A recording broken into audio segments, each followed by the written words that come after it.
Hi friends, నేను మీ శృతిని. ఇవాళ without milk ice cream part 3 చూద్దాం.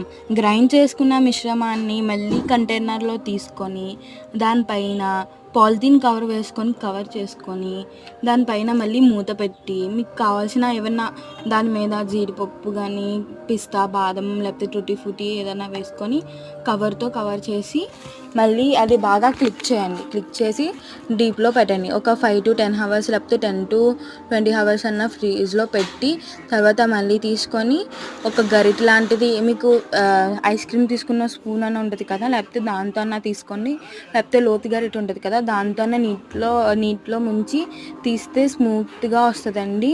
వేసుకొని దానిపైన టూటీ ఫ్రూటీ వేసుకొని స్పూన్ పెట్టుకొని తినండి.